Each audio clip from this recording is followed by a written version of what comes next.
పరిశుద్ధ గ్రంథం ఆదికాండము 40వ అధ్యాయం. అటుపిమ్మట ఐగుప్తు రాజు యొక్క పానదాయకుడును భక్ష్యకారుడును తమ ప్రభువైన ఐగుప్తు రాజు ఎడల తప్పు చేసిరి. గనుక ఫరో పానదాయకుల అధిపతియు భక్ష్యకారుల అధిపతియునైన తన ఇద్దరు ఉద్యోగస్తుల మీద కోపపడి వారిని చెరసాల్లో నుంచుటకై రాజు సంరక్షక సేనాధిపతికి అప్పగించెను. అది యోసేపు బంధింపబడిన స్థలము. ఆ సేనాధిపతి వారిని యోసేపు వశము చేయగా అతడు వారికి ఉపచారం చేసెను. వారు కొన్ని దినములు కావలిలో నుండిన తర్వాత వారిద్దరూ అనగా చెరసాల్లో బంధింపబడిన ఐగుప్తు రాజు యొక్క పానదాయకుడును భక్ష్యకారుడును ఒకటే రాత్రి యందు కలలు గనిరి. ఒక్కొక్కడు వేరువేరు భావముల కల గనెను. తెల్లవారినప్పుడు యోసేపు వారి యుద్ధకు వచ్చి వారిని చూడగా వారు చింతాక్రాంతులై ఉండిరి. అతడు ఎందుచేత నేడు మీ ముఖములు చిన్నబోయి ఉన్నవని తన యజమానుని ఇంట తనతో కావలి ఉన్న ఫరో ఉద్యోగస్తులను అడిగాను. అందుకు వారు, మేము కలలు కంటిమి, వాటి భావము చెప్పగలవారెవరూ లేరని అతనితో అనగా యోసేపు వారిని చూచి, భావములు చెప్పుట దేవుని ఆధీనమే కానీ మీరు దయచేసి ఆ కలలు నాకు వివరించి చెప్పుడనెను. అప్పుడు పానదాయకుల అధిపతి యోసేపును చూచి, నా కలలో ఒక ద్రాక్షవల్లి నా ఎదుట ఉండెను. ఆ ద్రాక్షవల్లికి 3 తీగలు ఉండెను. అది చిగురించినట్టు ఉండెను. దాని పువ్వులు వికసించెను. దాని గెలల నుండి ద్రాక్ష ఫలములు ఆయను. మరియు ఫరో గిన్నె నా చేతిలో ఉండెను.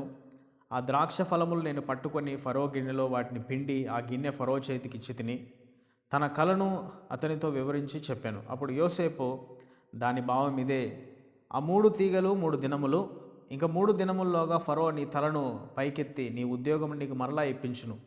నీవు అతనికి పానదాయకుడివై ఉన్ననాటి మర్యాద చెప్పున ఫరో గిన్నెను అతని చేతికి అప్పగించదవు. కాబట్టి నీకు క్షేమము కలిగినప్పుడు నన్ను జ్ఞాపకం చేసుకుని నాయందు కరుణించి ఫరోతో నన్ను గురించి మాట్లాడి ఈ ఇంటిలో నుండి నన్ను బయటికి రప్పించుము. ఏలైనగా నేను హెబ్రీల దేశంలో నుండి దొంగిలింపబడి తిని అది నిశ్చయము.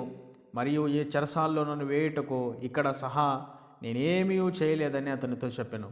అతడు తెలిపిన భావము మంచిదని భక్ష్యకారుల అధిపతి చూచి అతనితో ఇట్లనెను, నేనును కలగంటిని. అదిగో తెల్లని పిండి వంటలు గల 3 గంపలు నా తల మీద ఉండెను. మీది గంపలో ఫరో నిమిత్తము సమస్త విధములైన పిండి వంటలు ఉండెను. పక్షులు నా మీదనున్న గంపల్లో నుండి వాటిని తీసుకుని తినుచుండెను. అందుకు యోసేపు, దాని భావం ఇదే, ఆ 3 గంపలు 3 దినములు, ఇక 3 దినముల్లోగా ఫరో నీ మీద నుండి నీ తలను పైకెత్తి మ్రాను మీద నిన్ను వేలాడదీయించును. అప్పుడు పక్షులు నీ మీద నుండి నీ మాంసమును తినివేయునని ఉత్తరమిచ్చును. 3వ దినమందు జరిగినదేమనగా, ఆ దినము ఫరో జన్మదినము గనుక అతడు తన సేవకులందరికీ విందు చేయించి వారి నడుమ పానదాయుల అధిపతి తలను భక్ష్యకారుల అధిపతి తలను పైకెత్తి పానదాయకుల అధిపతి ఉద్యోగం మరలా అతనికి ఇచ్చను గనుక అతడు ఫరో చేతికి గిన్నెనిచ్చను. మరియు యోసేపు వారికి తెలిపిన భావము చెప్పున భక్ష్యకారుల అధిపతిని వ్రేలాడదీయించను. అయితే పానదాయకుల అధిపతి యోసేపును జ్ఞాపకము చేసుకొనక అతన్ని మర్చిపోయాను. Thank you for watching.